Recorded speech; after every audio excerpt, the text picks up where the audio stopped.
morning. I slept amazing, as I always do when I'm outside. It's 07:30ish. Just crack on. Okay, so need a fire starter for the morning. What we collected last night, we decided now that we've got a little bit more time because we did everything in a rush. So going to split this down. This is a nice bit of resinous pine, so we'll get our initial ignition going from this piece of wood. So one thing with a cookery you can do, because of the profile of the blade, is you can do the same method that I've shown in other videos using a hatchet. And you can split down. It's never going to be as good as a hatchet, good fat wood, but it will do the job of a hatchet as well.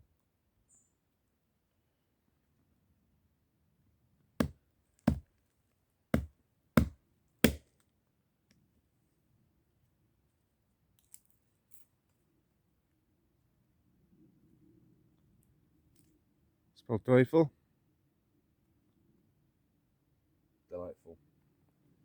Do the batten, to be honest.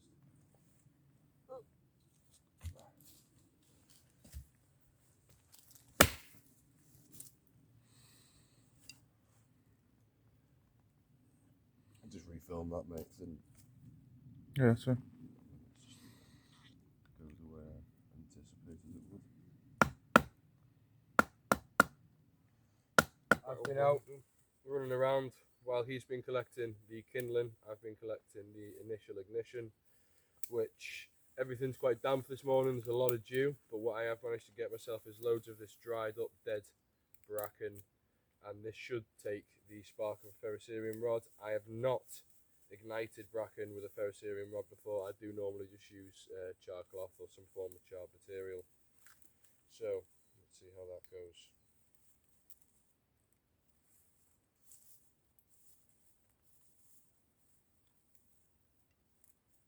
So a good way to consider doing this, get a nice big hunk of it on the floor, and you'll ignite that, and then when that ignites, you're placing this over, and by the time that's happened, Sean will have the first, so Grayzy will have the first tinder bundle. Right, so what we're doing now is we'll forage through last night's fire, and we've got some coals that we're going to throw a spark onto to be able to reignite it, to then put into a small bird's nest that Callum's made. Just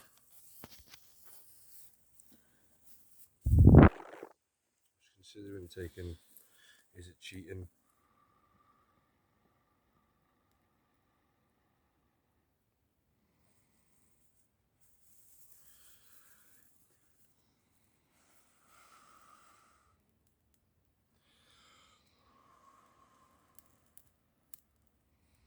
We have lift off.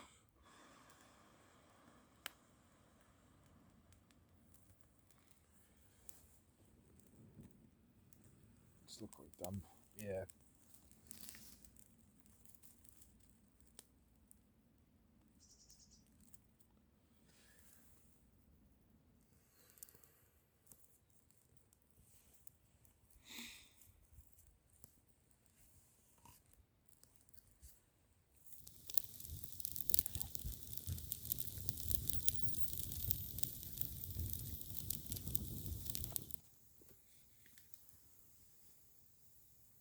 A nice big pepper here.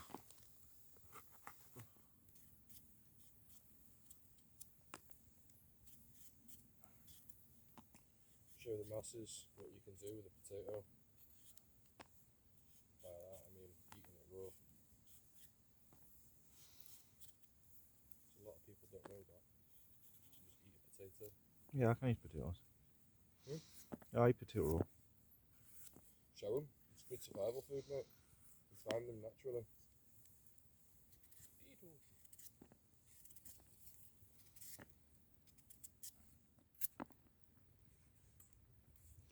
So when you do carrots, just make sure that they are really thin. Just so, again, when it boils, it's not going to take ages for it to actually boil.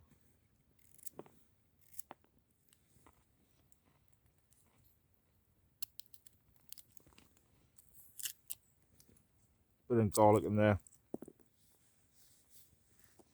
Stock cube.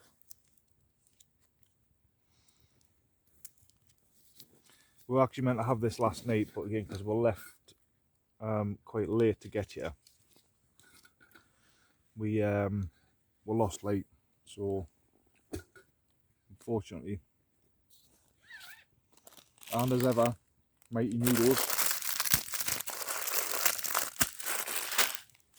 curry flavour. So I'll put the stock packet in there as well, just for some extra flavour.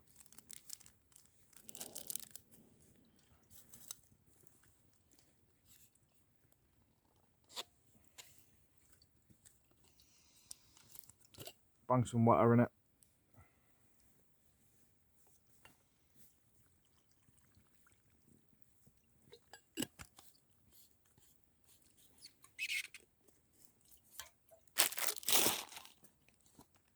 Get the fish.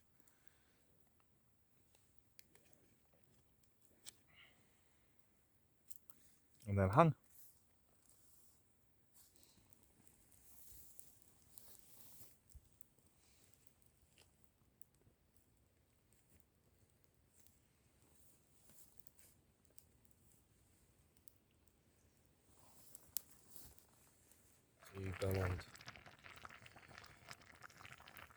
Okay, so obviously one of the pillars of survival, pillar 3, is water.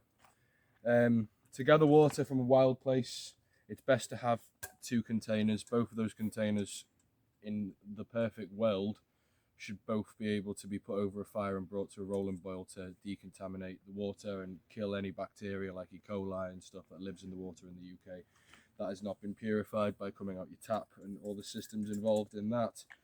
So here we've got a stream. Normally in the winter this stream runs really well, so this is just a constant flow of water. In the summer obviously it's very arid, and there's not been much, although we have just had a massive rainstorm.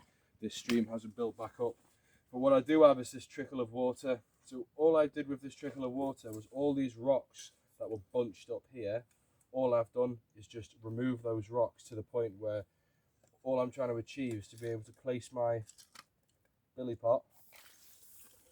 So all I'm trying to do is dig this stream out to the point where I can achieve this, where I'm just taking my billy pot, holding it in place, and for me this is like a running tap. Obviously this water is not safe to drink, it will still need to be boiled. We have an established fire, so that's not a problem. That's one of the reasons why fire is the first pillar, because you can't really gather water without fire in a wild place unless you have a very special filter, which from a few things I've read recently, none of them actually work. No one's died yet, thankfully, but as far as I know anyway. So all I've done here with my shemag is I've pushed sort of a nipple into the inside of my water bottle, and what that'll do is just collect the water, so I can pour the water in like so.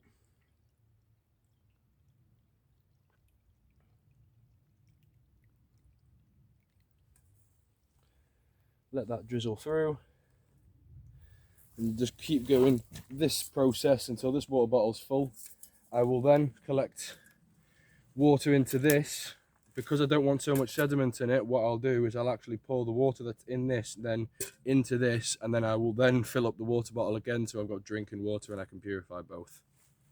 So when Callum's doing his method with a shmag, I'm now going to just show how to do what we call either a gypsy well, a coyote well, an Indian well. It's got many names. It doesn't matter really. It does exactly the same thing. So what that consists of is, if you've got a small stream like we have, very shallow, I'm essentially going to make a pool, and then let the sediment fall, and then get the water, and then filter it and boil it. So I've got a nice little area just here, so I'm going to do is just clear out some of the larger stones that are in it, just to sort of like try and get out the mud.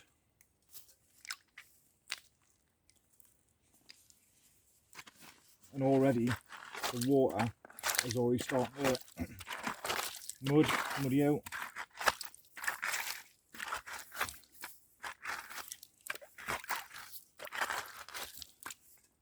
One thing that you should be doing when you go out in the field is always take your own water with you from the tap. When your water bottle, always carry your water. However, what I'm demonstrating here and what Callum just demonstrated is if you have to get water.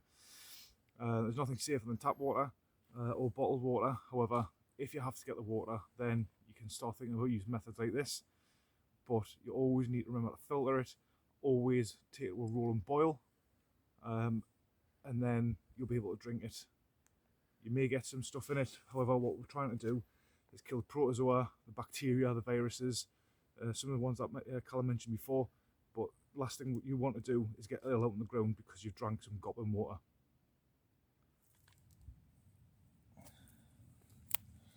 I'm not entirely sure if you can actually see that because of the reflection in the water, but it's already starting to filter down.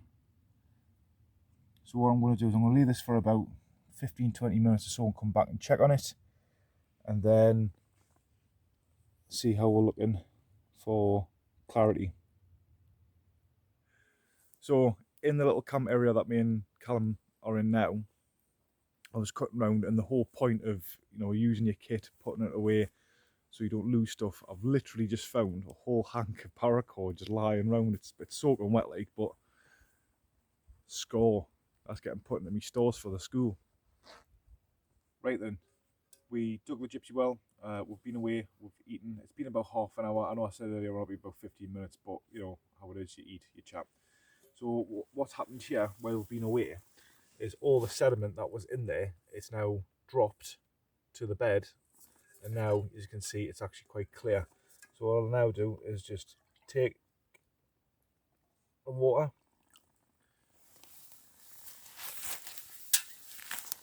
and as you can see, it's relatively sediment free and it's clear. So what we'll then do is we will go and filter it like Callum showed, or we can put the tripod up and then connect the schmag to it, filter it into another pot, and then bring it to the boil so it's safe to drink. So, gypsy well. Now that we're back at our little camp area, we've got the water out of the pot, transferred it to this. So what we're now going to do is Callum's pot is going to go under. And what I've done is the tripod that Callum made for his bed space was saved this to be able to cook on and for this purpose. And what we've done is we've turned our schmag into a triangle, folded on itself diagonally, and I've tied it to each of the legs of the tripod. And then what I'm then going to do is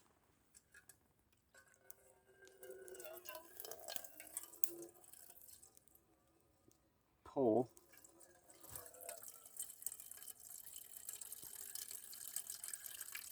water through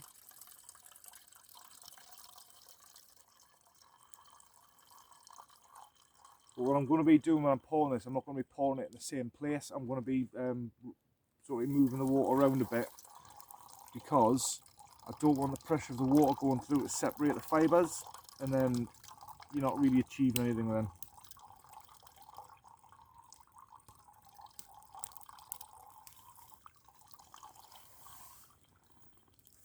And then once that's done, boil. So there we have it then. Challenge completed. The challenge was set dual overnighter, covering the 4 pillars of survivability. So we've covered fire, shelter, food, and water. The whole theme of this was the Frontiersman theme. So what we've done is we've taken the kit that they would use and we've put our own spin on it. As everyone knows, I go down the tactical line, so I've done sort of a tactical Frontiersman, and then Callum's used his kit using a more modern style kit, so he's got like more of a modern Frontiersman yeah. sort of thing. No blankets on this one. What we've then done is we've proved with 10 items after we've compared them with each other the fact that as survivalists and bushcraft instructors, we kind of have the same mindset. A couple of differences in cutting tools, for example, where I took 2, he took a large 1. we've had the same sleeping system, but we've used different shelters. For example, I've used more of a natural shelter where Callum's used a tarp and then built a frame around it as well.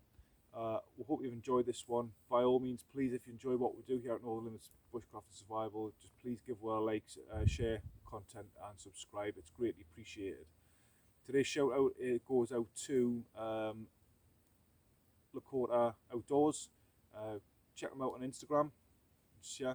If anyone's interested in anything that we do here at Northern Limits Bushcraft and Survival, it'll be courses or products, by all means, just please get on with social media platforms or email us. We'll see what we can do for you there. So how you found it, Carl? Yeah, it's been alright. I actually was happier with the less items.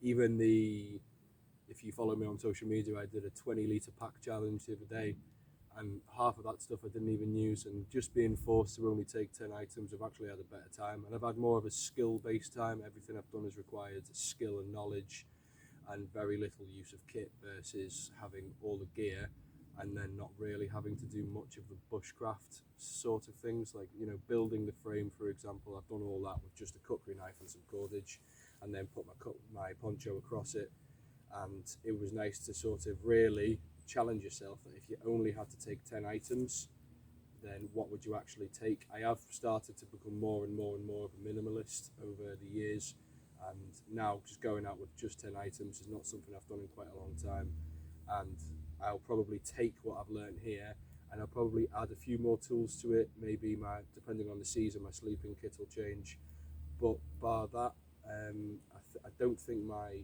kit in general will go much more than what I've actually got now. Cheers, buddy. So there we have it then. Like myself, I've used the kit that I've brought out with us.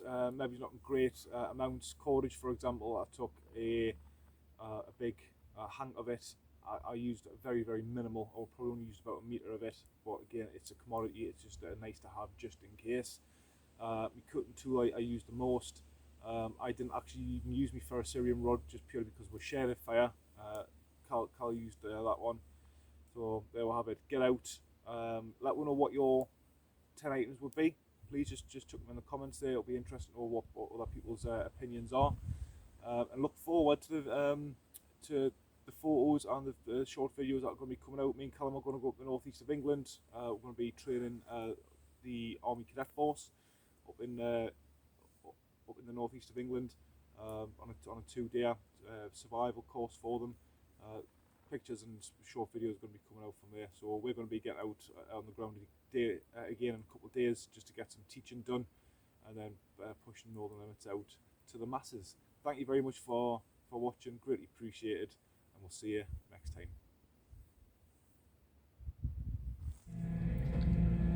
What's happened, Callum? The sat-nav has taken us on a ferry. And where are we? Going across the lake. Currently, on the way back, the sat-nav took us across Lake Windermere in the Lake District. And clearly we're not a boat, so we have to use the ferry. We never came across here on a ferry, Colin. No, we didn't. We drove.